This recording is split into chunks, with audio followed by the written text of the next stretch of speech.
بسم اللہ الرحمن الرحیم نحمده ونصلی علی رسولہ الکریم اما بعد۔ سیرت النبی صلی اللہ علیہ وسلم کے مدنی دور کا درس نمبر 98 غزوہ بنو قریظہ سے متعلق ہے۔ مدینہ منورہ میں اسلامی ریاست قائم ہونے کے بعد یہود کے 3 قبائل میں سے 2 قبائل یعنی بنو قینقاع اور بنو نذیر، ان دونوں قبیلوں کو ان کی بدعہدی کی وجہ سے مدینے سے جلاوطن کر دیا گیا تھا۔ صرف بنو قریظہ باقی رہ گئے تھے۔ غزوہ خندق کے عین موقع پر انہوں نے بھی معاہدہ توڑ دیا، جس کی وجہ سے مسلمانوں کو بہت سے خطرات کا سامنا کرنا پڑا تھا، لیکن اللہ تعالیٰ نے مسلمانوں کی مدد کی اور کفار کا لشکر 50 دن تک ٹھہر کر ناکام واپس لوٹ گیا۔ جب ذی قعدہ 5 ہجری میں کفار کے مختلف گروہ واپس چلے گئے اور حضور اکرم صلی اللہ علیہ وسلم مسلمانوں کو لے کر مدینہ المنورہ آ گئے، ظہر کی نماز ادا کی۔ حضرت عائشہ رضی اللہ عنہ فرماتی ہے کہ حضرت جبرائیل علیہ السلام حضرت دحیہ کلبی رضی اللہ عنہ کی صورت میں آئے اور آپ علیہ السلام سے انہوں نے فرمایا کہ آپ نے ہتھیار اتار دیے؟ حضور اکرم صلی اللہ علیہ وسلم نے فرمایا ہاں۔ حضرت جبرائیل علیہ السلام نے فرمایا فرشتوں نے ابھی ہتھیار نہیں کھولے اور نہ واپس ہوئے ہیں، ابھی فوراً بنی قریظہ کی طرف روانہ ہونا ہے۔ چنانچہ حضور اکرم صلی اللہ علیہ وسلم نے اللہ تبارک و تعالی کا یہ پیغام بنو قریظہ کی طرف جانے کا صحابہ اکرام رضی اللہ عنہم اجمعین کو سنایا۔ چونکہ بنو قریظہ کا مسلمانوں سے معاہدہ تھا، لیکن انہوں نے غزوہ خندق کے موقع پر جب مسلمانوں کو مدد کی ضرورت تھی، اس معاہدے کو توڑ دیا تھا اور قریش مکہ کا ساتھ دیا تھا۔ کھلم کھلا مسلمانوں کی دشمنی بلکہ حملے کا راستہ معلوم کرنے کے لیے اپنا ایک شخص اس قلعے تک بھی بھیجا جہاں مسلمان عورتیں اور بچے محفوظ تھے، اور مسلمانوں کے سب سے بڑے دشمن حوی بن اخطب کو اپنے ہاں پناہ دی۔ ان تمام باتوں کے وجود میں آنے کے بعد فوجی، سیاسی، قومی اور ملکی نقطہ نگاہ سے ان آستین کے سانپوں پر 1 منٹ کے لیے بھی اعتماد نہیں کیا جا سکتا تھا۔ اللہ تعالیٰ نے حکم دیا کہ انہیں سبق سکھایا جائے، اور حضور اکرم صلی اللہ علیہ وسلم کی ذات اقدس تمام باتوں کو برداشت فرماتے تھے، لیکن غداری اور عہد شکنی حضور اکرم صلی اللہ علیہ وسلم کی نگاہوں میں اتنا بڑا اخلاقی جرم انفرادی نہیں بلکہ قومی جرم تھا کہ اس کی معافی نہیں دی جا سکتی تھی۔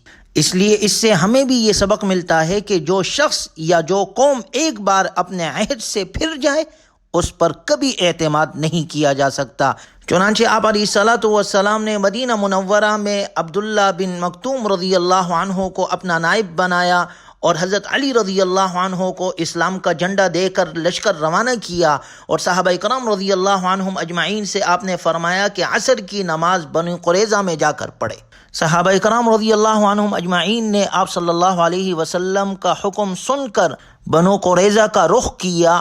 36 گھوڑے تھے، گھڑ سوار گھوڑوں پر روانہ ہوئے۔ بقیہ صحابہ اکرام رضی اللہ عنہم اجمعین پیدل چل پڑے، اور 3000 کا یہ لشکر بنو قریظہ کی طرف روانہ ہوا۔ راستے میں عصر کی نماز کا وقت آیا تو اختلاف ہوا۔ بعض نے کہا کہ ہم تو بنو قریظہ میں جا کر نماز ادا کریں گے، بعض نے کہا کہ ہم نماز پڑھ لیتے ہیں، کیونکہ رسول اللہ صلی اللہ علیہ وسلم کا مقصد یہ نہ تھا کہ نماز قضا کر دی جائے، بلکہ مقصد یہ تھا کہ جتنا جلدی ہو سکے وہاں پہنچ جائے۔ رسول اللہ صلی اللہ علیہ وسلم سے اس کا ذکر کیا گیا تو آپ صلی اللہ علیہ وسلم نے کسی بھی فریق پر ناگواری کا اظہار نہیں فرمایا، کیونکہ ہر فریق کی نیت خیر پر مبنی تھی۔ کچھ وقت کے بعد رسول اللہ صلی اللہ علیہ وسلم بھی پہنچ گئے۔ مسلمانوں کے 3000 کے لشکر نے یہود بنو قریظہ جو 700 تھے ان کے قلعے کا محاصرہ کر لیا اور وہ قلعے میں بند ہو گئے۔ اس موقع پر ان کے سردار کعب بن اسد نے ان کو جمع کیا اور کہا کہ میں تمہیں 3 باتیں تمہارے سامنے پیش کرتا ہوں، ان میں سے کسی ایک کو اختیار کر لو۔ پہلی بات یہ ہے کہ تم پر یہ بات بالکل واضح ہو چکی ہے کہ یہ شخص رسول اللہ صلی اللہ علیہ وسلم اللہ کے نبی اور رسول ہے، جس کا تذکرہ تم اپنی کتاب تورات میں پاتے ہو، لہٰذا سب ایمان لے آؤ اور ان کے متبع اور پیروکار بن جاؤ، اس سے تمہاری جان، مال، بچے اور عورتیں سب مامون و محفوظ ہو جائیں گے۔ دوسری صورت یہ ہے کہ اپنے بچوں اور عورتوں سب کو خود اپنے ہاتھ سے قتل کر دو، اور بے جگری سے مسلمانوں کے ساتھ جنگ کرنے کے لیے آگے بڑھو۔ اگر جنگ میں شکست ہوئی تو عورتوں اور بچوں کی کوئی فکر نہ ہوگی، اور اگر فتح ہوئی تو عورتوں کی تو کوئی کمی نہیں ہے، اور مل جائے گی، اور ان سے بچے بھی اور پیدا ہو جائیں گے۔ تیسری صورت یہ ہے کہ آج ہفتے کی رات ہے۔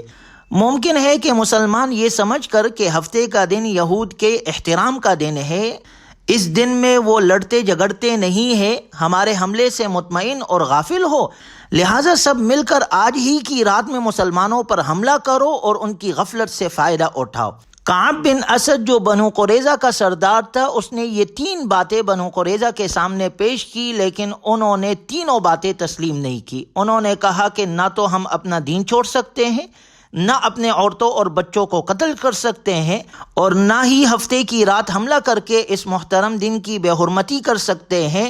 اس دن کی بے حرمتی ہی کی وجہ سے تو ہمارے آباء و اجداد سور اور بندر بن گئے تھے۔ چنانچہ یہود نے یہ تینوں باتیں مسترد کر دی، اور شروع میں یہود نے سخت مقابلہ کیا، لیکن جب محاصرے کو 20-30 راتیں گزر گئی تو یہود کے دلوں میں کمزوری اور بے چینی نے گھر لے لیا۔ محاصرے کی تنگی سے انہیں یقین ہو گیا کہ مسلمان اس وقت تک واپس نہیں جائیں گے جب تک وہ یہود اطاعت قبول نہ کر لے، یا مسلمان ان کے قلعوں میں داخل ہو کر تلوار کی نوک پر انہیں فتح نہ کر لے۔ اگرچہ ان کے پاس پانی، خوراک، اسلحہ، مضبوط قلعوں کی وافر طاقت تھی جو طویل عرصے تک مقابلے میں ان کی مدد کر سکتی تھی، مگر ان کے دل رعب، خوف اور گھبراہٹ سے بھر گئے، اور اب وہ ایسے طریقے پر غور و فکر کرنے لگے جس کے ذریعے سے ان کے خون محفوظ ہو سکے۔ گویا اب یہود بنو قریظہ کے پاس صرف ایک ہی راستہ تھا کہ وہ ہتھیار ڈال دے، لیکن ہتھیار ڈالنے سے پہلے انہوں نے بعض مسلمان حلیفوں سے رابطہ کر کے ان سے مشورہ لینا چاہا کہ اس کا نقصان اور نتیجہ کیا ہوگا۔ چنانچہ انہوں نے رسول اللہ صلی اللہ علیہ وسلم کو پیغام بھیجا کہ ہم ابو لبابہ رضی اللہ عنہ سے کچھ مشورہ کرنا چاہتے ہیں۔ آپ صلی اللہ علیہ وسلم نے اس کی اجازت دے دی۔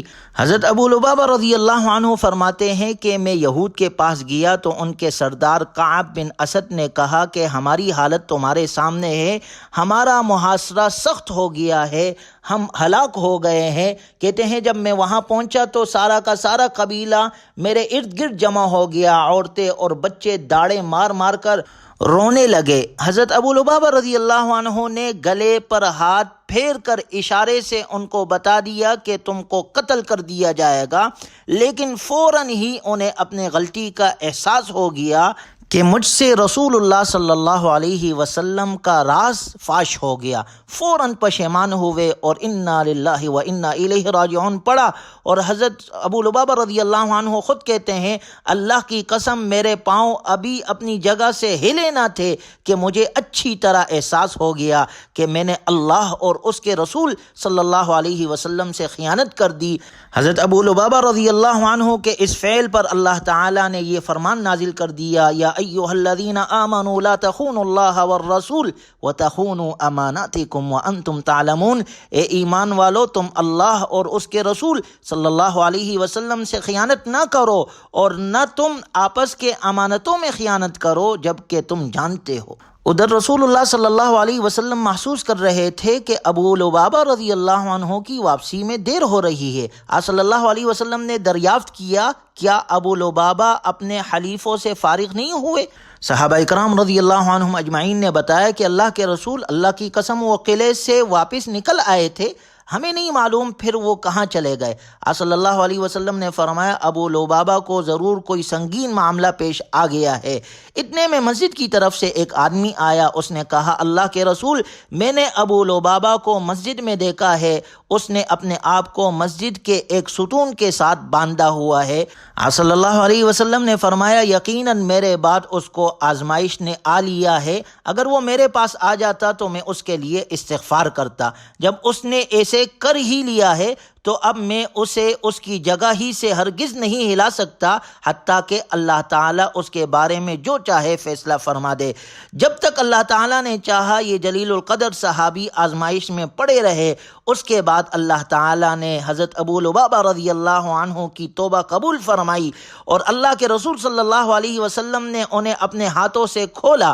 ابن اسحاق رحمہ اللہ فرماتے ہیں کہ رسول اللہ صلی اللہ علیہ وسلم ام سلمہ رضی اللہ عنہا کے گھر میں تھے، سحری کے وقت اللہ تعالیٰ نے آپ پر ابو لبابہ رضی اللہ عنہ کی توبہ کے متعلق آیت نازل فرمائی۔ ام سلمہ رضی اللہ عنہ بیان کرتی ہے کہ میں نے سحری کے وقت رسول اللہ صلی اللہ علیہ وسلم کو مسکراتے دیکھا تو میں نے عرض کی اللہ تعالیٰ آپ کو مسکراتا رکھے، آپ کس بات پر مسکرا رہے ہیں؟ آپ صلی اللہ علیہ وسلم نے فرمایا ابو لبابہ کی توبہ قبول ہو گئی۔ میں نے عرض کی اللہ کے رسول کیا میں لوگوں کو خوشخبری نہ سنا دوں؟ آپ صلی اللہ علیہ وسلم نے فرمایا کیوں نہیں، اگر تم چاہو تو ابھی خوشخبری سنا دوں، اور وہ اپنے حجرے کے دروازے پر کھڑی ہو گئی۔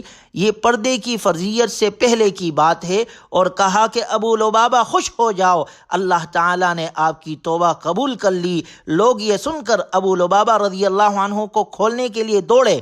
ابو لبابہ رضی اللہ عنہ نے منع کر دیا اور کہا نہیں، اللہ کی قسم مجھے اللہ کے رسول صلی اللہ علیہ وسلم اپنے دست مبارک ہی سے کھولیں گے۔ جب اللہ کے رسول صلی اللہ علیہ وسلم صبح کی نماز کے لیے نکلے اور ان کے پاس سے گزرے تو آپ صلی اللہ علیہ وسلم نے اپنے دست مبارک سے کھول دیا۔ ابن ہشام کا بیان ہے کہ حضرت ابو لبابہ رضی اللہ عنہ 6 دن مسجد نبوی میں بندے رہے، اور بعض نے 20 دن تک بھی لکھا ہے۔ ہر نماز کے وقت ان کی بیوی آتی، انہیں کھول کر وضو کراتی، وہ نماز پڑھتے اور پھر ستون کے ساتھ اپنے آپ کو باندھ لیتے، حتیٰ کہ اللہ تعالیٰ نے یہ فرمان نازل کیا وَآخَرُونَ اعْتَرَفُوا بِذُنُوبِهِمْ خَلَطُوا عَمَلًا صَالِحًا وَآخَرَ سَيِّئًا عَسَى اللَّهُ أَن يَتُوبَ عَلَيْهِمْ ان اللہ غفور الرحیم۔ اور کچھ دیگر لوگ ہیں جنہوں نے اپنے گناہوں کا اقرار کیا، انہوں نے ملا جلا عمل کیا، ایک اچھا اور دوسرا برا۔ امید ہے کہ اللہ تعالیٰ ان کی توبہ قبول فرمائے گا، یقیناً اللہ بہت بخشنے والا، نہایت رحم کرنے والا۔ حضرت ابو لبابہ رضی اللہ عنہ کے اس واقعے سے ہمیں 2 سبق ملتے ہیں۔ ایک تو یہ کہ ابو لبابہ رضی اللہ عنہ کا غلطی ہو جانے کے فوراً بعد اپنے آپ کو ستون سے باندھ لینے میں قومی راز کی پاسداری کی طرف اشارہ ہے کہ قوم کی باتوں کو راز میں رکھنا چاہیے۔ دوسرا سبق اس واقعے سے یہ ملتا ہے کہ کسی سے گناہ اور غلطی ہو جائے تو اس کو فوری طور پر توبہ کرنی چاہیے اور اللہ تعالیٰ سے اس وقت تک استغفار کرتے رہنا چاہیے جب تک اس کو دلی اطمینان حاصل نہ ہو جائے۔ چنانچہ اس کے بعد کے جو واقعات ہیں انشاءاللہ اس کا اگلے درس میں ذکر کیا جائے گا۔ اللہ تبارک و تعالی ہمیں ہر قسم کے گناہ سے محفوظ فرمائے، عمل صالح کی اللہ ہمیں توفیق عطا فرمائے۔ وآخر دعوانا ان الحمد للہ رب العالمین۔